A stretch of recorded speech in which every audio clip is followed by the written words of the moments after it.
السلام عليكم ورحمة الله وبركاته. الحمد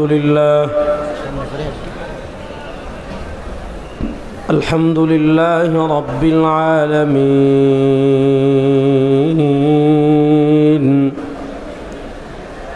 والعاقبة للمتقين والصلاة والسلام على أشرف الأنبياء والمرسلين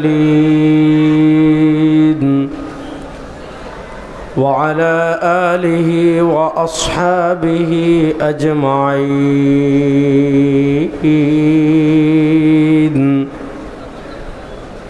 أما بعد فأعوذ بالله من الشيطان الرجيم.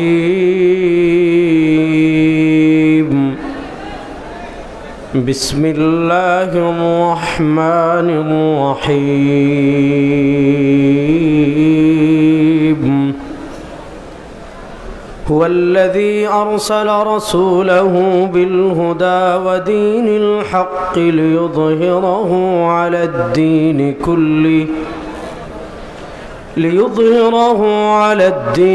كله ولو كره الكافرون.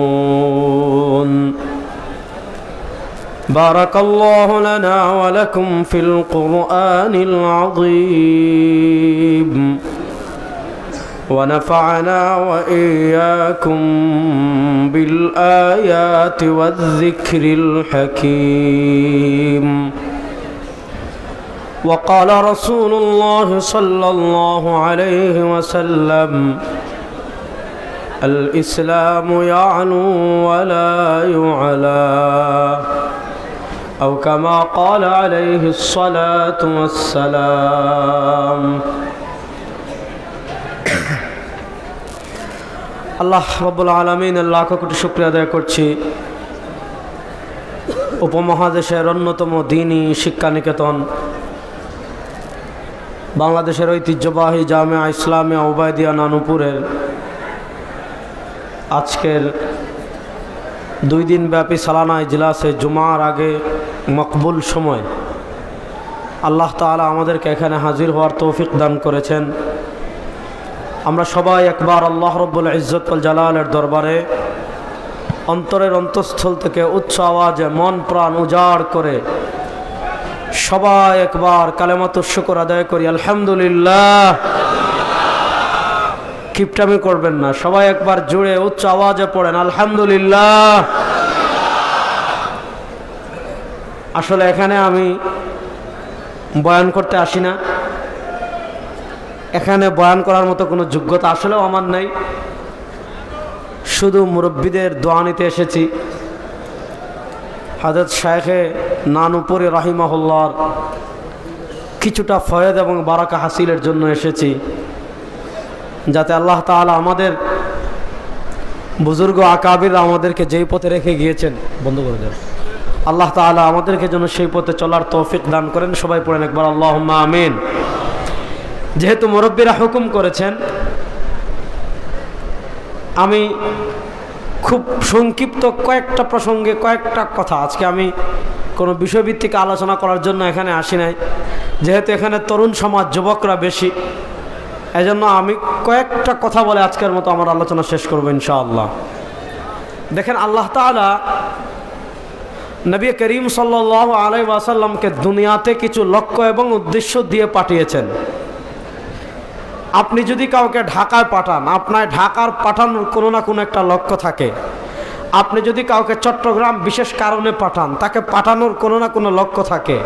আপনার ছেলেকে আপনি দুবাইতে পাঠান, আপনার সন্তানকে আপনি সৌদি আরবে পাঠান, কাতারে পাঠান, কুয়েতে পাঠান, আমেরিকায় পাঠান, লন্ডনে পাঠান, বিদেশে প্রবাসের কোনো রাষ্ট্রে পাঠান, আপনার সন্তানকে বিদেশে পাঠানোর যেমন আপনার কোনো লক্ষ্য থাকে, আপনি বিদেশে যাওয়ার যেমন কোনো লক্ষ্য থাকে, আপনি চাকরি করার যেমন কোনো লক্ষ্য থাকে, আপনি ব্যবসা করার যেমন কোনো লক্ষ্য থাকে, আপনি রাজনীতি করার যেমন কোনো লক্ষ্য থাকে, আল্লাহ তাআলা তার নবী করিম সাল্লাল্লাহু আলাইহি ওয়াসাল্লামকে দুনিয়াতে কেন পাঠিয়েছেন?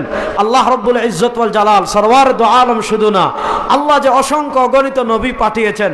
কানাত বানু ইসরাঈলা তাসুসুহুমুল আম্বিয়া কুল্লামা হালাকা নবিয়্যুন খালাফাহু নবিয়্যুন। আল্লাহ তাআলা যে দুনিয়াতে মানুষকে একের পর এক, একজন নবী গিয়েছেন, আল্লাহ আরেকজন পাঠিয়েছেন, আরেকজন গিয়েছেন, আল্লাহ আরেকজন পাঠিয়েছেন, আরেকজন গিয়েছেন, আল্লাহ আরেকজন পাঠিয়েছেন, আরেকজন গিয়েছে, আল্লাহ আরেকজন পাঠিয়েছে। প্রশ্ন হলো আল্লাহ একের পর এক নবী কেন পাঠালেন? প্রশ্ন হলো আল্লাহ একের পর এক রাসূল কেন পাঠালেন? সর্বশেষ সর্বশ্রেষ্ঠ নবী দু জাহানের বাদশা জনাবে মুহাম্মদুর রাসূলুল্লাহ সাল্লাল্লাহু আলাইহি ওয়াসাল্লামকে আল্লাহ দুনিয়াতে কেন পাঠিয়েছেন? আল্লাহ তার পাঠানোর কারণ পবিত্র কোরআনের নানা জায়গায় বিভিন্ন কারণ বর্ণনা করেছেন। আল্লাহ নির্দিষ্ট একটা লক্ষ্য উদ্দেশ্যকে নিয়ে আমার নবীকে দুনিয়াতে পাঠান নাই। আল্লাহ তার রাসূলকে কেন পাঠিয়েছেন? আল্লাহ তাআলা পবিত্র কোরআনে অসংখ্য অগণিত কারণ বলেছেন। আজকে গুরুত্বপূর্ণ একটা কারণের দিকে আমি আলোকপাত করব। সেটা হলো আল্লাহ রাব্বুল ইজ্জত ওয়াল জালাল বলেছেন, হুয়াল্লাযী আরসালা রাসূলাহু বিল হুদা। তিনি আল্লাহ যিনি তার রাসূলকে প্রেরণ করেছেন। কি দিয়ে প্রেরণ করেছেন? বিল হুদা, হেদায়েত দিয়ে প্রেরণ করেছেন, আলো দিয়ে প্রেরণ করেছেন, সঠিক রাস্তা দিয়ে প্রেরণ করেছেন। আর কি? ওয়াদিনিল হক, আল্লাহ তার নবীকে একটা সত্য ধর্ম দিয়ে পাঠিয়েছেন। খুব মনোযোগ দিয়ে বুঝবেন, ওয়াদিনিল হক, আল্লাহ তার নবীকে সত্য ধর্ম মাত্র একটা দিয়েছেন। সেই সত্য ধর্মের নাম ইসলাম। বলেন, সেই সত্য ধর্মের নাম? জুড়ে বলেন না, সেই সত্য ধর্মের নাম। দেখেন, ইসলাম আসার পর, খুব মনোযোগ, ইসলাম আসার পর আপনি কাউকে তরবারি দেখিয়ে, জোর প্রয়োগ করে, শক্তি দেখিয়ে, অস্ত্র দেখিয়ে, ক্ষমতা দেখিয়ে কাউকে মুসলমান বানানো, অস্ত্র দেখিয়ে, ক্ষমতা দেখিয়ে, শক্তি দেখিয়ে কাউকে কালেমা পড়ানো, অস্ত্র দেখিয়ে, ক্ষমতা দেখিয়ে আপনার কাউকে মুসলমানদের কাতারে নিয়ে আসা, এগুলো ইসলাম সমর্থন করে না, এগুলো ইসলাম আদেশ দেয় না।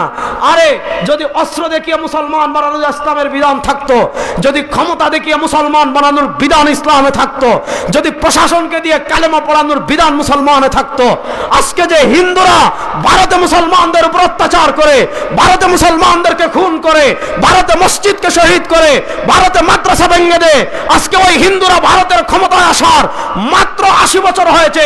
তাদের আগে আমরা 700 বছর ভারতের মালিক ছিলাম। আমরা যদি অস্ত্র দেখিয়ে এক একদিন এক একজন হিন্দুকে কালেমা পড়াতাম, এই ভারত উপমহাদেশে হিন্দুদের নাম নিশানাও থাকতো না।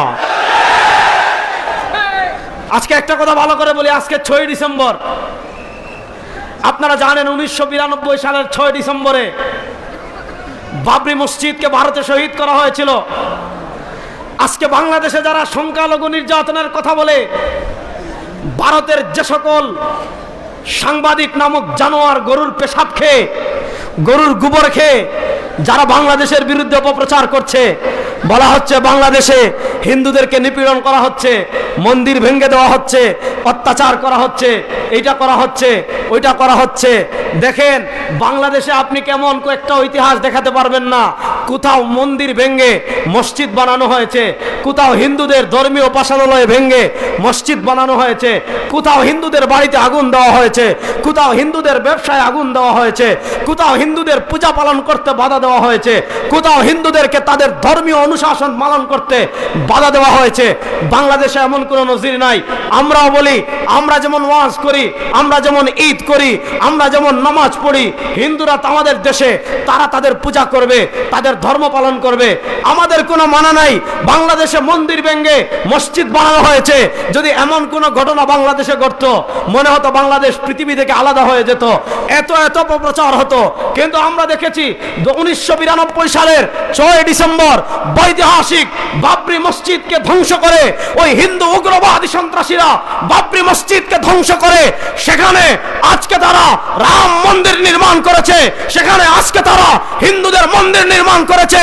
ভালো করে মনে রাখবেন, যেই জায়গায় মুসলমানরা একবার সিজদা দিয়ে দেয়, যেই জায়গায় মুসলমানরা একবার নামাজ পড়ে, ওইটা কিয়ামত পর্যন্ত মসজিদই থাকে। তোমরা যত রাম মন্দির বানাও, বাবরি মসজিদ কখনো বিলীন হবে না। সময় এসেছে ভারতে আবার কালেমার পতাকা উঠবে ইনশাআল্লাহ।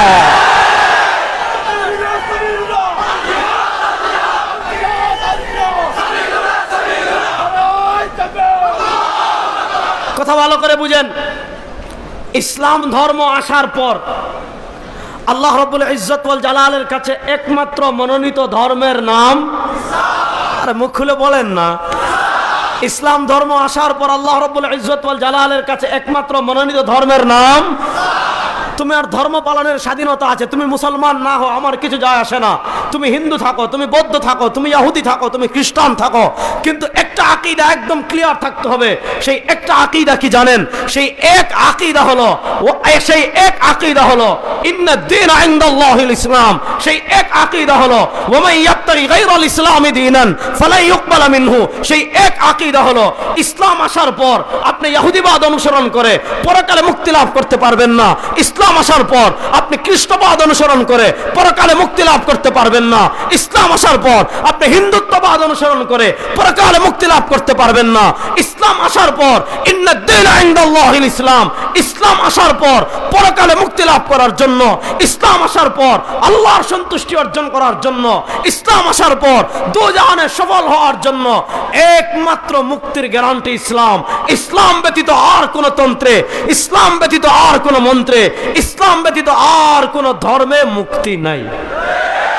ইসলাম ব্যতীত আর কোন ধর্মে মুক্তি, হ্যাঁ ধর্ম সব থাকবে, কোন ধর্মকে জোরপূর্বক কোন ধর্মের অনুসরণ বাধা দেওয়া ইসলাম সমর্থন করে না, কিন্তু আকীদা বিশ্বাস ক্লিয়ার। ইসলাম আসার পর আল্লাহ রাব্বুল ইজ্জত ওয়াল জালালের কাছে একমাত্র মনোনীত ধর্মের নাম। আসেন এই আকীদায় তারা কেমনে বেজাল ঢুকায় এটা আমাকে বলি। আমাদের দেশে কিছু মাজার পূজারী মুশরিক আছে, এরকম কিছু মাজার পূজারী মুশরিক আপনাদের আশেপাশেও আছে। এ সকল মাজার পূজারী মুশরিকদের লেখা একটা বই আছে, এটার নাম বেলায়েতে মুতলাকা। এই বেলায়েতে মুতলাকা আমার মোবাইলেও আছে, আমার কাছে হার্ড কপিও আছে। এ সকল মাজার পূজারী মুশরিকদের মাধ্যমে আমাদের উপমহাদেশের মুসলমানদের অন্তরে একটা চেতনাকে ছড়িয়ে দেওয়া হয়েছে। আমাদের সমাজের মুসলমানদেরকে একটা চেতনা বিশ্বাসকে ছড়িয়ে দেওয়া হয়েছে, সেটার নাম হলো ওয়াহদাতুল আদিয়ান, সেটার নাম হলো আন্তধর্ম, সেটার নাম হলো ইন্টারফেথ। আপনাকে বলবে তুমি হিন্দু হও, সমস্যা নাই। আপনাকে বলবে তুমি বৌদ্ধ হও, সমস্যা নাই। আপনাকে বলবে তুমি খ্রিস্টান হও, সমস্যা নাই। আপনাকে বলবে তুমি নাস্তিক হও, সমস্যা নাই। ওয়াহদাতুল আদিয়ান মানে কি? তুমি তোমার হিন্দু থাকো, তুমি তোমার বৌদ্ধ থাকো, তুমি তোমার ইহুদি থাকো, তুমি খ্রিস্টান থাকো, তাহলে আমি পরকালে মুক্তি লাভ করবো কেমনে? বলবে বাবার যখন উরুস হবে প্রত্যেক বছর একটা মহিষ নিয়ে আসবা, বাবার যখন উরুস হবে প্রত্যেক বছর একটা গরু নিয়ে আসবা। আরে শুনেন, পৃথিবীতে মুক্তির গ্যারান্টি একমাত্র ইসলাম। যারা কালেমা পড়বে না, লা ইলাহা ইল্লাল্লাহ পড়বে না, মুহাম্মাদুর রাসূলুল্লাহ বিশ্বাস করবে না, এরা যত গরু দেখ, যত ছাগল দেখ, যারা মহিষ দেখ, তারা কাফের। তাদেরকে যারা জান্নাতের গ্যারান্টি দিবে তারাও কাফের। ইমানের প্রশ্নে কোনো আপোষ? বলেন ইমানের প্রশ্নে কোনো আপোষ? তা আপনাদেরকে তারা শিখাবে ওয়াহদাতুল আদিয়ান। ওয়াহদাতুল আদিয়ান মানে কি? সব ধর্ম সত্য, ধর্মে ধর্মে কোনো দ্বন্দ্ব নাই। সুতরাং আমাদের যেহেতু সব ধর্ম সত্য, সবাই যার যার ধর্ম পালন করবে। ধর্ম নিয়ে আমরা কি করব না, ধর্মে কোনো সংঘাত নাই। সুতরাং হিন্দুরা তাদের মতো হিন্দু ধর্ম পালন করবে, ইহুদিরা তাদের মতো ধর্ম পালন করবে। আমরা সবাই যেহেতু সব ধর্ম সত্য, সুতরাং আমরা সবাই মিলে পৃথিবীতে শান্তি প্রতিষ্ঠা করার চেষ্টা করব। বাস তারা আপনাকে শিখাবে আমাদের ধর্মীয় পরিচয় বড় না, আমাদের বড় পরিচয় আমরা মানুষ। তারা আপনাদেরকে শিখাবে আমাদের ধর্মীয় পরিচয় বড় পরিচয় না, আমাদের বড় পরিচয় আমরা মানবতা। আমরা বলি হ্যাঁ আমাদের মানুষ পরিচয়টা তো সত্য, ঠিক আছে, কিন্তু আমাদের কাছে সবচেয়ে বড় পরিচয় মানবতা না, আমাদের কাছে সবচেয়ে বড় পরিচয় জাতীয়তাবাদ না, আমাদের সবচেয়ে বড় পরিচয় আমরা বাঙালি না, এটা না। আমাদের সবচেয়ে বড় পরিচয় আমরা বাংলাদেশি না, এটা না। আমাদের সবচেয়ে বড় পরিচয় আমরা মুসলমান। বলেন এটা আত্মপরিচয় মনে রাখতে হবে। আমাদের সবচেয়ে বড় পরিচয় আমরা। আপনি মানবতার কথা আমাদেরকে শিখাবেন। শুনেন, যেই মানবতা কোরআন হাদিস আমাদেরকে শিখিয়েছে, যেই মানবতা আল্লাহ আমাদেরকে শিখিয়েছেন, যেই মানবতা সরওয়ার দু আলম সাল্লাল্লাহু আলাইহি ওয়াসাল্লাম আমাদেরকে শিখিয়েছেন, সেই মানবতা আমাদের মাথার উপর। আপনি আমেরিকা থেকে মানবতা আমদানি করবেন, ভারত থেকে মানবতা আমদানি করবেন, চীন থেকে মানবতা আমদানি করবেন, রাশিয়া থেকে মানবতা আমদানি করবেন। পরিষ্কার কথা বলছি, যেই মানবতা কোরআন সাপোর্ট করে করে না, যেই মানবতা সরওয়ারে দু আলম সাপোর্ট করেন না, যেই মানবতা সাহাবায়ে কেরাম সাপোর্ট করেন না, কোরআন বিরোধী যত মানবতার কথা বলবেন, রাসূলের হাদিস বিরোধী যত মানবতার কথা বলবেন, সেই মানবতায় আমরা 1000 বার লাথি মারি। বলেন, সেই মানবতায় আমরা 1000 বার। এবার বুঝেন, আমাদের সবচেয়ে বড় পরিচয় মানবতার পরিচয় না, আমাদের সবচেয়ে বড় পরিচয় আমরা মুসলমান, আমাদের সবচেয়ে বড় পরিচয় আমরা লা ইলাহা ইল্লাল্লাহ মুহাম্মাদুর রাসূলুল্লাহ বিশ্বাসী। এর বাইরে দ্বিতীয় কোনো পরিচয় আমাদের নাই। তাহলে বুঝেন, এই যে ইন্টারফেথ, আপনি দেখবেন মাইজ ভান্ডারের থেকে একটা বই প্রকাশিত হয়েছে, বেলায়েতে মুতলাকা, এটা আমি 3 বার পড়েছি। বেলায়েতে মুতলাকায় ওয়াহদাতুল আদিয়ানকে প্রমোট করা হয়েছে, অর্থাৎ পৃথিবীতে ধর্মে ধর্মে সংঘাত নাই, আমরা সবাই মিলেমিশে থাকবো। আমি তাদেরকে বলতে চাই, যদি সব ধর্ম মিলেমিশে থাকার কথা, আমার নবী কেন উহুদে রক্ত জড়ালেন? আমার নবী কেন দমদম শহীদ করলেন? আমার নবী কেন মক্কা থেকে হিজরত করলেন? আরে মক্কাবাসী তো আমার নবীকে কসমেটিক্স ঐক্যের প্রস্তাব দিয়েছিল, মক্কাবাসী তো মিলেমিশে থাকার কথা বলেছিল। ইসলাম আসার পর বিধর্মীদের সাথে আকীদার প্রশ্নে আমাদের কোনো আপোষ নাই। ইসলাম আসার পর আপনি যত ধর্ম অনুসরণ করেন, পরকালে মুক্তি লাভ করতে পারবেন না। ওয়া মান ইয়াবতাগি গায়রাল ইসলামি দীনান ফালা ইউকবালা মিনহু।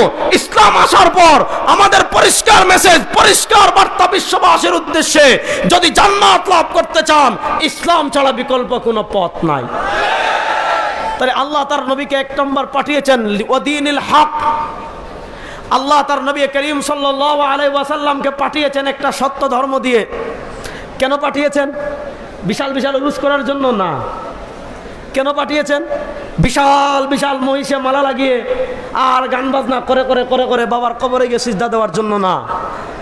আল্লাহ তার নবীকে পাঠিয়েছেন চট্টগ্রামের শহরের যত মিষ্টি আছে সব খেয়ে ফেলার জন্য না।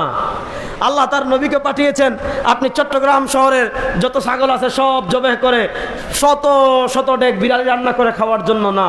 আপনি মিষ্টি খান, আমার কোনো আপত্তি নাই, হালাল খাবার। আপনি জিলাপি খান, আমার কোনো আপত্তি নাই, হালাল খাবার। কিন্তু আল্লাহ তার নবী করিম সাল্লাল্লাহু আলাইহি ওয়াসাল্লামকে দুনিয়াতে দ্বীন হক দিয়ে কেন পাঠিয়েছেন? আল্লাহ তাআলা নবী করিম সাল্লাল্লাহু আলাইহি ওয়াসাল্লামকে সত্য ধর্ম ইসলাম দিয়ে এজন্যই দুনিয়াতে পাঠিয়েছেন, লিইয়ুযহিরাহু আলা দ্বীনি কুল্লিহি, লিইয়ুযহিরাহু আলা দ্বীনি কুল্লিহি।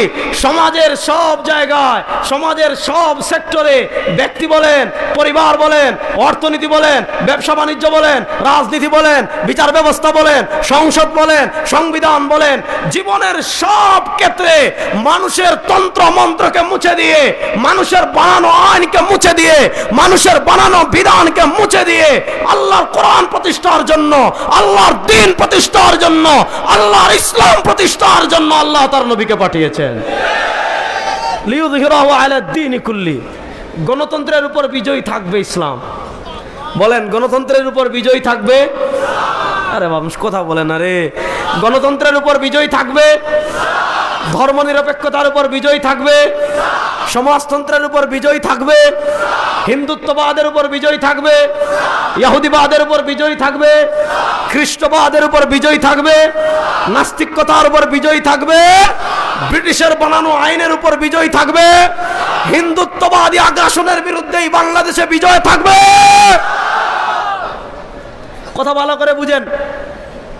আল্লাহ তাআলা নবী করিম সাল্লাল্লাহু আলাইহি ওয়াসাল্লামকে যে কয়েকটা লক্ষ্য এবং উদ্দেশ্য নিয়ে দুনিয়াতে পাঠিয়েছেন, তার ভিতর অন্যতম লক্ষ্য হলো ইসলামকে বিজয় করা। কাকে বিজয় করা? বলেন না, কাকে বিজয় করা? এবার বলেন, এই বাংলাদেশে ইসলাম বিজয় হোক আপনারা চান কি চান না? এই বাংলাদেশে দ্বীন বিজয় হোক আপনারা চান কি চান না? এই বাংলাদেশে কোরআন বিজয় হোক আমরা চাই কি চাই না? আল্লাহ তাআলা কবুল করুক, সবাই বলেন আমিন। এবার আসেন, দ্বীন বিজয় আমি কোথাও করব, মনোযোগ দিয়ে বুঝেন। আমরা বর্তমান বাংলাদেশের মানুষের সবচেয়ে বড় পরাজয়ের জায়গাটা আমি আপনাদেরকে বুঝাই। শুধু বাংলাদেশের মানুষ না, মুফাক্কিরে ইসলাম মাওলানা সৈয়দ আবুল হাসান নদভী রাহিমাহুল্লাহ, আমরা কম বেশি তার কথা সবাই জানি।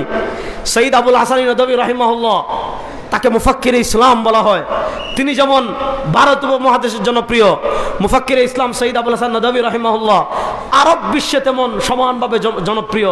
তার লিখিত উসমানী খিলাফতের পতনের পর সারা দুনিয়ার মুসলমানদের হৃদয়ে যখন হাহাকার ছিল, সৈয়দ আবুল হাসান নদভী রাহিমাহুল্লাহ কলম হাতে নিয়েছিলেন, কলম হাতে নিয়ে কিতাব লিখেছিলেন, মাদা খাসির আল আলম বিন হিতাতিল মুসলিমিন, মুসলমানদের পতনে বিশ্ব কি হারালো, মুসলমানদের পতনে বিশ্বের কি ক্ষতি হলো।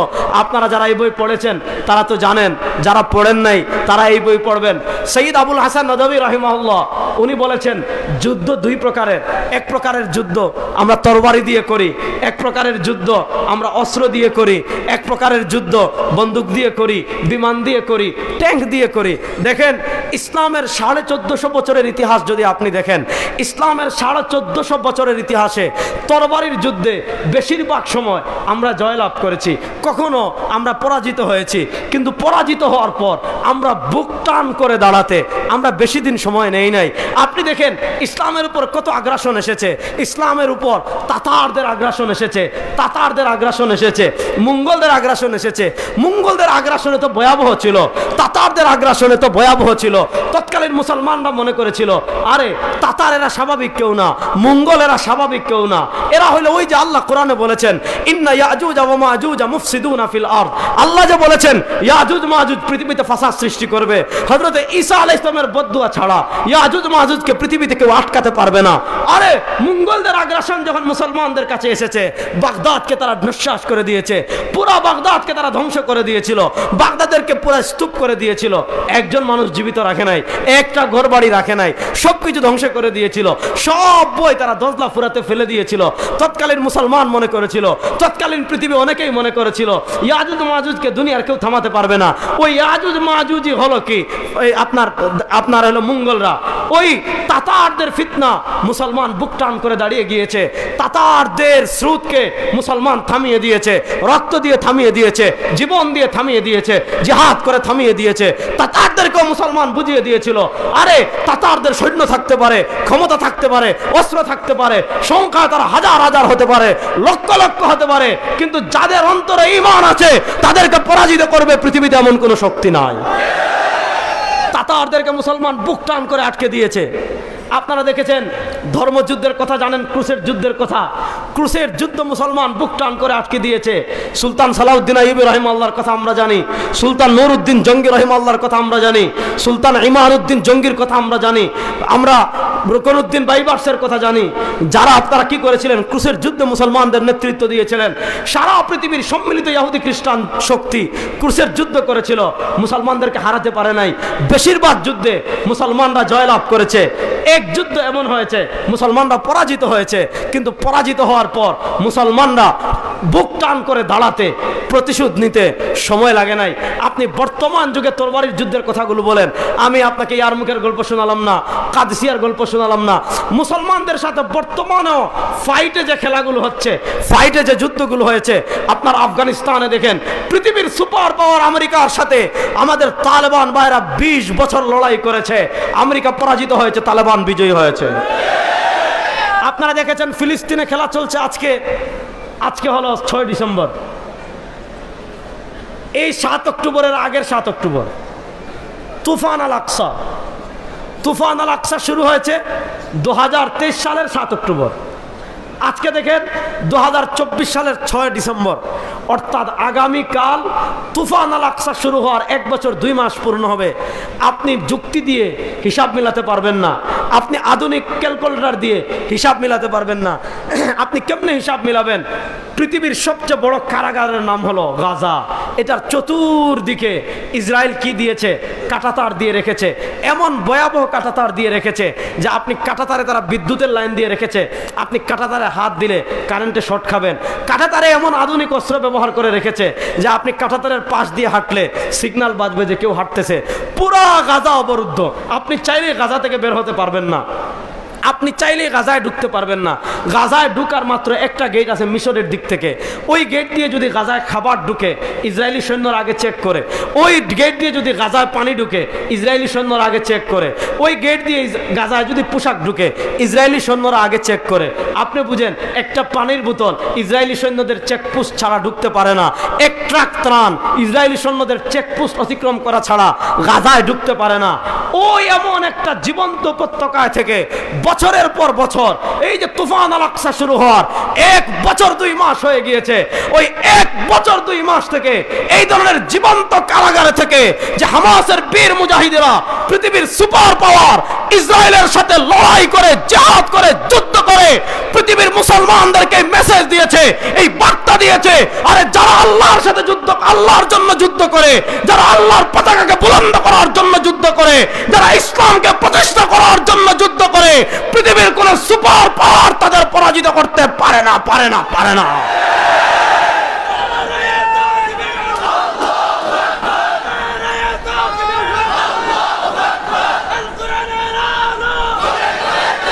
কথা ভালো করে বুঝেন। সুতরাং তরবারির খেলায় তারা আমাদের সাথে কখনো পারে নাই। আজকে যারা আমাদের পাশে বসে গরুর মুত খেয়ে আর গোবর খেয়ে যারা মনে করতেছেন চট্টগ্রামকে বাংলাদেশ থেকে আলাদা করে দিবেন, যারা মনে করেছেন চট্টগ্রাম দখল করবেন, যারা মনে করেছেন পার্বত্য চট্টগ্রাম দখল করবেন, যারা মনে করেছেন বাংলাদেশের মানচিত্রকে খণ্ড বিখণ্ড করবেন, আজকের এই নানুপুরের ময়দান থেকে পরিষ্কার ঘোষণা করছি, বাংলাদেশ দখলে আসলে একটাও জীবিত যেতে পারবেন না, সবার সাথে লড়াই হবে ইনশাআল্লাহ।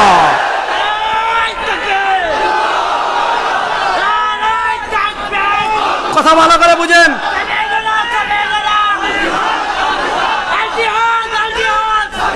কত বড় সাহস দেখেন, কত বড় সাহস।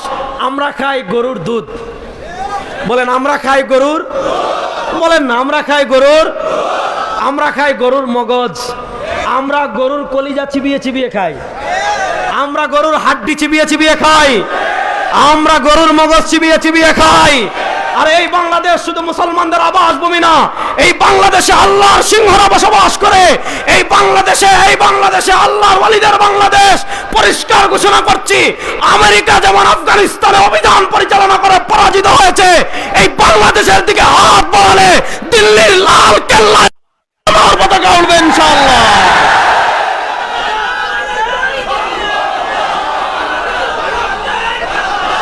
শুনেন শুনেন, চট্টগ্রামের মুসলমান আপনাদেরকে মেসেজ দিয়ে যায়, এই চট্টগ্রামকে দ্বিখণ্ডিত করার জন্য এই ভারতের কিছু সাংবাদিক আছে, এদেরকে গরুর পেশাব খেয়ে এদের মাথার পেশার নামবে না।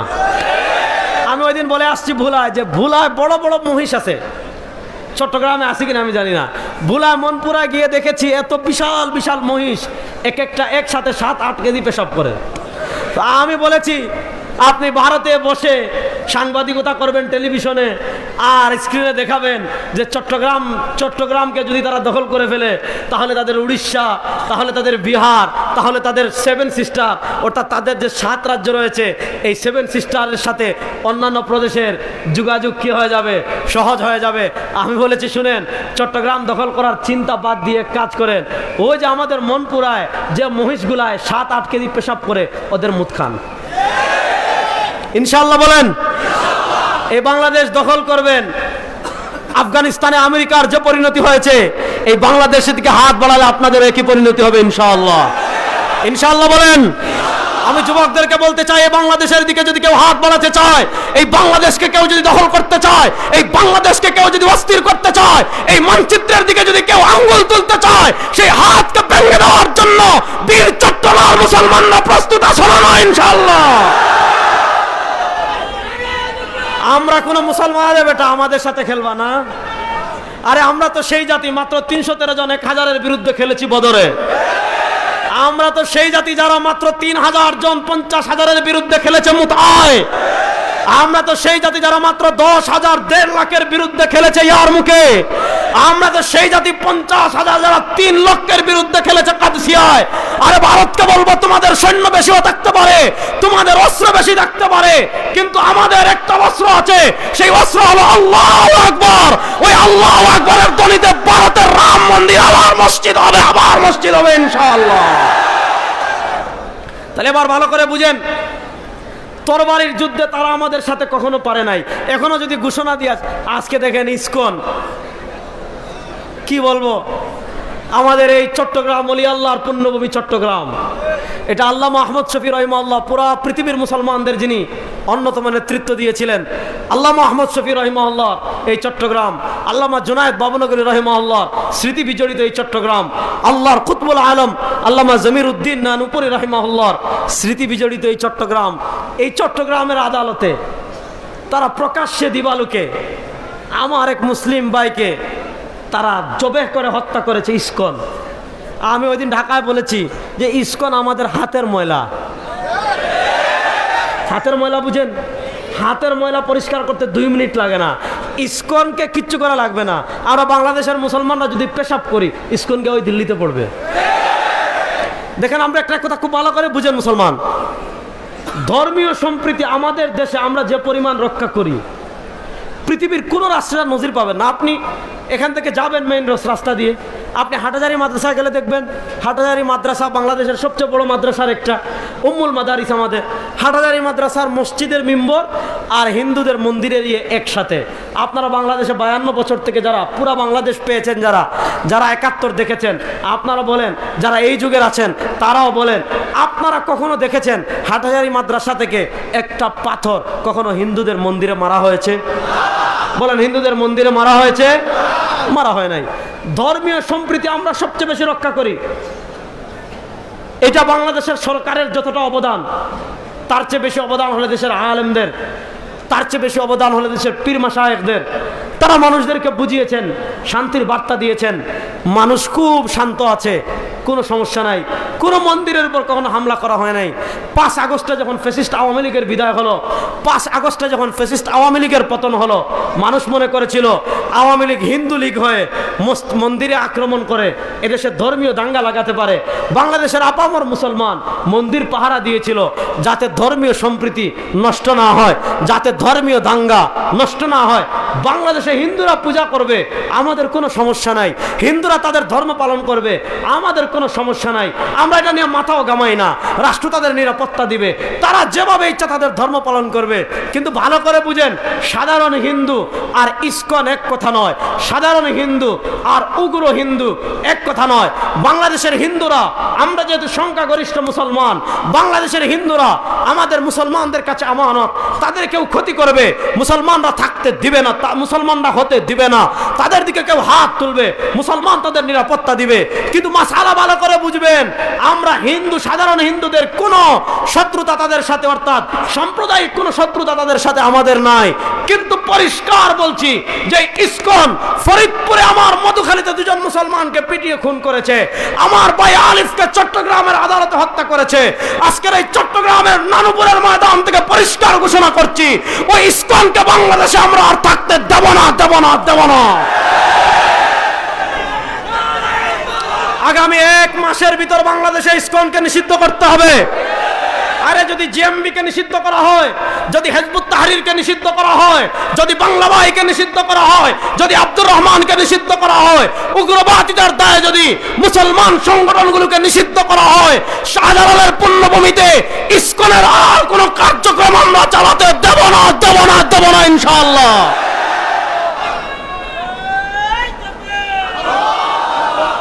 শুনেন, আমরা ধৈর্য ধরে আছি, খুব ভালো করে বুঝেন। আমার ভাইকে যারা হত্যা করেছে, এমন নৃশংস ঘটনা বাংলাদেশে আর হয় নাই। আপনারা কি মনে করেছেন এখন আওয়ামী লীগের আমল? আরে আওয়ামী লীগের সময় আমার ভাইকে হত্যা করে তারা টিকতে পারে নাই। আর এই স্বাধীন নতুন বাংলাদেশে এসে আমার ভাই আলিফকে চট্টগ্রামে খুন করে ইসকন বাংলাদেশে থাকবে। বাংলাদেশের একজন কালেমা পড়া মুসলমান জীবিত থাকতে ইসকনকে এই জমিনে আর সহ্য করা হবে না। এখন সরকারের কাছে আমরা বলবো, আপনারা ইসকনকে নিষিদ্ধ করবেন কিনা বলেন, পরিষ্কার বলেন। যদি ইসকনকে নিষিদ্ধ না করেন, দেশের মুসলমান ইসকনকে নিষিদ্ধ করাতে আপনাদেরকে বাধ্য করবে ইনশাআল্লাহ। ইসকনের সাথে আমাদের কোনো আপোষ নাই। এই ইসকন হলো ভারতের 5টা গোলাম, এই ইসকনরা আমাদের দেশের মানচিত্র ভেঙে চট্টগ্রামকে, আপনারা জানেন চট্টগ্রামের একটা ছিল ইসকনের দালাল, সে তোমার কোথায় গিয়েছিল? পূজায় গেছিল, বুঝছেন? পূজায় গিয়ে নাচানাচি করতেছে, মূর্তির সামনে নাচানাচি করতেছে, আর বলতেছে কি জানেন, এদেশের আলেমদের মতো আমার ইমান কি এত দুর্বল যে মূর্তির সামনে দাঁড়াইলে, মূর্তির সামনে নাচানাচি করলে, মূর্তির সামনে এটা করলে আমার ইমান নষ্ট হয়ে যাবে। সে বলতেছে তার ইমান এত দুর্বল না। আমরা বলেছিলাম আরে ইমান যাওয়া আসা, ইমান ভাঙ্গার প্রশ্ন আসবে, ইমান তো থাকলে বেটা, তোর তো ইমান নাই, ভাঙবে কি? তার তো ইমানই নেই, ভাঙবে কি? বুঝেন, এই চট্টগ্রামকে কেন্দ্র করে সবচেয়ে বেশি ষড়যন্ত্র করছে ইসকনরা। আমি চট্টলার বীর মুসলমান ভাইদেরকে বলে যাব, আপনারা সবাই সতর্ক থাকবেন তো ইনশাআল্লাহ। উগ্রবাদী হিন্দুদের, উগ্রবাদী ইসকনের সকল ষড়যন্ত্রকে রুখে দেওয়ার জন্য বাংলাদেশের বীর মুসলমান 24 ঘন্টা প্রস্তুত ইনশাআল্লাহ। যা কয় কথা গেলাম, আমি বলছিলাম সৈয়দ আবুল হাসান নদভী রাহিমাহুল্লাহর কথা, যে একটা যুদ্ধ সরাসরি খেলায় তারা পারবে না। আর তারা যদি 100 কোটিও হয়, আমাদের 14 কোটি মুসলমানদের সাথে আসুক, খেলার জন্য আমরা প্রস্তুত ইনশাআল্লাহ। বলেন না ইনশাআল্লাহ? তাহলে একটা যুদ্ধ হলো তরবারির যুদ্ধ, যে যুদ্ধে তারা আমাদের সাথে পারে না। কিন্তু আরেকটা যুদ্ধ আছে, মনোযোগ, এটা বলে আমি আর বেশি সময় নেব না, একটু ধৈর্য ধরেন। আরেকটা যুদ্ধ আছে, সৈয়দ আবুল হাসান নদভী রাহিমাহুল্লাহ বলেছেন আল গাজওয়াতুল ফিকরিয়া, চিন্তা যুদ্ধ। চিন্তা যুদ্ধ মানে কি? অর্থাৎ মুসলমানদের চিন্তার বদ্ধমূলে আঘাত করতে হবে, মুসলমানদের শিকড়ে আঘাত করতে হবে। মুসলমানদের শিকড়ে কেমনে আঘাত করবে? মুসলমানদের চিন্তায় কেমনে আঘাত করবে? মুসলমানদের শিকড়ে এবং চিন্তায় আঘাত করার জায়গা হলো মুসলমানদের ভিতরে এমন একটা সিস্টেম চালু করে দাও, মুসলমানদের ভিতরে এমন একটা আবহাওয়া চালু করে দাও, মুসলমানদের ভিতরে এমন একটা পরিবেশ তৈরি করো, যেই পরিবেশে যারা বড় হবে তার নাম হবে আব্দুল্লাহ, তার নাম হবে আব্দুর রহমান, তার নাম হবে আহমদ, তার নাম হবে মোহাম্মদ, তার নাম হবে খালিদ, তার নাম হবে রেজাউল করিম, তার নাম হবে আব্দুর রহমান, তার নাম হবে আব্দুল সত্তার, তার নাম হবে আব্দুল কুদ্দুস। অর্থাৎ তার মধ্যে শুধু ইসলাম নামেই থাকবে, নামের বাহিরে তার ব্যক্তি জীবনে ইসলাম থাকবে না, তার পারিবারিক জীবনে ইসলাম থাকবে না, তার রাজনীতিতে ইসলাম থাকবে না, তার সংবিধানে ইসলাম থাকবে না, তার সংসদে ইসলাম থাকবে না, তার বিচার ব্যবস্থায় ইসলাম থাকবে না, তার আদালতে ইসলাম থাকবে না, তার ব্যবসায় ইসলাম থাকবে না, তার অর্থনীতিতে ইসলাম থাকবে না। অর্থাৎ ইসলামটা শুধু তার মধ্যে নামেই থাকবে, তার নাম হবে আব্দুল্লাহ, তার নাম হবে আব্দুর রহিম, শুধু ইসলামটা নামে থাকবে, নামের বাহিরে আর কিচ্ছু ইসলাম তাদের মধ্যে থাকবে না। এই ইসলামটা আমাদেরকে শিখিয়ে গিয়েছে ব্রিটিশ। খুব মনোযোগ দিয়ে যুবকরা বুঝবা, ব্রিটিশরা আমাদেরকে কি ইসলাম শিখাইছে? ব্রিটিশরা শিখাইছে ইসলাম মানে কি? উরুস করবা। ইসলাম মানে কি? উরুস করবা। বছরে একবার বাবার দরবারে গরু নিয়ে আসবেন, ছাগল নিয়ে আসবেন, মহিষ নিয়ে আসবেন, নাচানাচি করবেন, গান বাজনা করবেন, কবরে সিজদা দিবেন, বিরিয়ানি খাবেন, পুকুরে নেমে গোসল করবেন, বাস এইটাই হলো ইসলাম। তারা শিখিয়েছে ইসলাম মানে মাজারে উরুস করা, ইসলাম মানে জিলাপি খাওয়া, ইসলাম মানে বাবারে সিজদা দেওয়া, ইসলাম মানে চোখ বন্ধ করে মাজারে পড়ে থাকা, ইসলাম মানে শুধু মসজিদে নামাজ পড়া, ইসলাম মানে শুধু খানকায় থাকা। এই যে ব্রিটিশ আমাদেরকে ইসলাম এতটুকু শিখিয়েছে, ওই খ্রিস্টানরা যেমন শিখিয়েছে, খ্রিস্টানদের ইয়ে ছিল কি? খ্রিস্টানদের একটা মৌলিক মূলনীতি ছিল। খ্রিস্টানরা বলতো তোমার ধর্ম যত তুমি পালন করো সব গির্জায় পালন করো। খ্রিস্টানদের একটা মৌলিক মূলনীতি ছিল, ধর্ম শুধু থাকবে গির্জায়। তুমি ধর্ম পালন করতে চাচ্ছ, গির্জায় যাও। ব্যক্তি জীবনে ধর্ম পালন করতে চাচ্ছ, গির্জায় যাও। পরিবারে ধর্ম পালন করতে চাচ্ছ, গির্জায় যাও। তুমি 100 ধর্মীয় কিতাব মানতে চাচ্ছ, গির্জায় যাও। এই থিম ছিল খ্রিস্টানদের। খ্রিস্টানরা শুধু তাদের ধর্মীয় উপাসনালয় যেটা আছে, গির্জাই তাদের ধর্মকে রাখতে চাইতো। তাদের রাষ্ট্রে কোনো ধর্ম নাই, তাদের অর্থনীতিতে কোনো ধর্ম নাই, তাদের বিচার ব্যবস্থায় কোনো ধর্ম নাই, তাদের আদালতে কোনো ধর্ম নাই, তাদের রাষ্ট্রের কোনো সেক্টরে ধর্ম নাই। ওইটা হলো সেকুলারিজম চিন্তা। মুসলমানদেরকে তারা ওই চিন্তা ওইভাবে শিখিয়েছে। ধর্ম থাকবে মসজিদে, ধর্ম থাকবে মাজারে, ধর্ম থাকবে উরুসে, ধর্ম থাকবে বিরানির ডেক্সিতে, ধর্ম থাকবে শাহজালালের মাজারের দান বাক্সে, ধর্ম থাকবে খান জাহান আলীর মাজারের দান বাক্সে। তাহলে প্রশ্ন হলো সংসদে ধর্ম লাগবে না? তারা বলে না। অর্থনীতির ধর্ম লাগবে না? না। সংবিধানে ধর্ম লাগবে না? না। বিচার ব্যবস্থায় ধর্ম লাগবে না? না। রাষ্ট্রের কোনো সেক্টরে ধর্ম লাগবে না? না।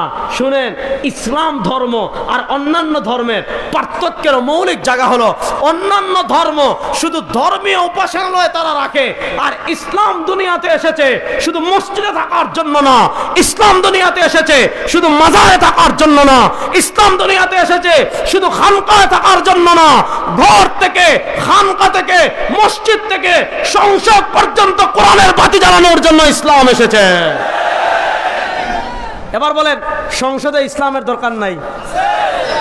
আর আসতে বলেন, অর্থনীতিতে ইসলামের দরকার নাই? বিচার ব্যবস্থা ইসলামের দরকার নাই?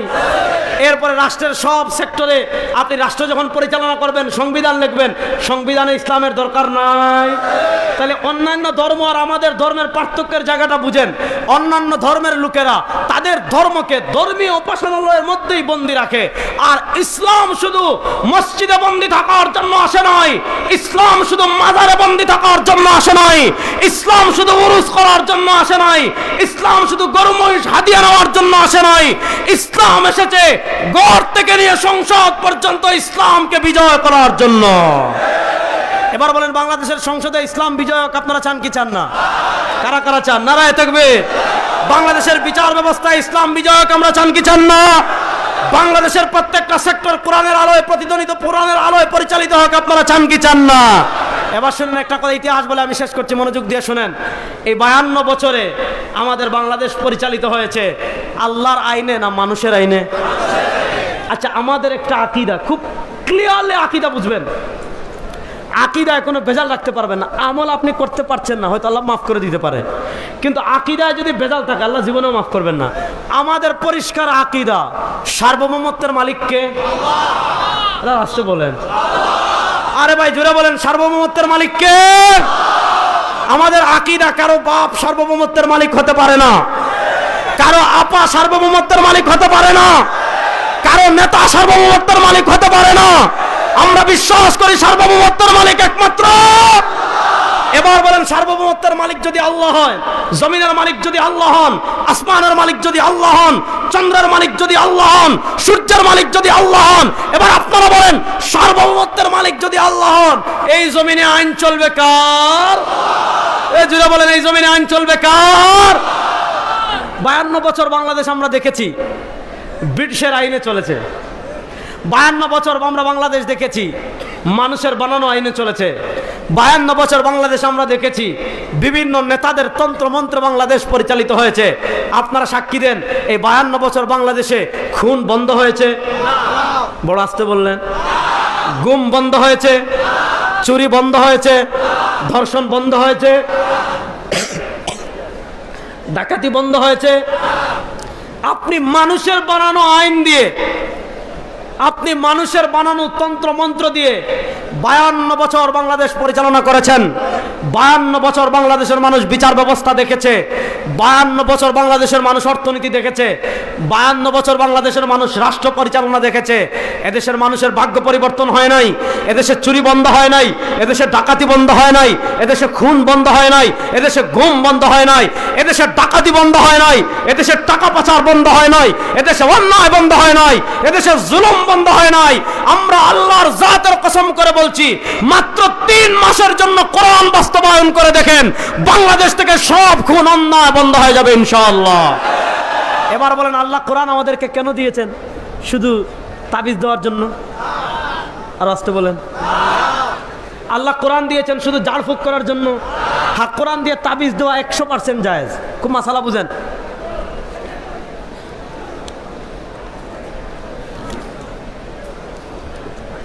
কোরআন দিয়ে তাবিজ দেওয়া 100% জায়েজ, কোরআন দিয়ে ঝাড়ফুঁক করা 100% জায়েজ, হালাল কাজ। এমনকি তাবিজ নিয়ে টাকা নেওয়াও জায়েজ, ঝাড়ফুঁক করে টাকা নেওয়াও জায়েজ। কিন্তু আল্লাহ তাআলা কোরআন কেন দিয়েছেন? আল্লাহ তাআলা কোরআন দেন নাই শুধু তাবিজ লেখার জন্য, আল্লাহ তাআলা কোরআন দেন নাই শুধু আপনি ঝাড়ফুঁক করার জন্য। আল্লাহ তাআলা কোরআন আমাদেরকে কেন দিয়েছেন?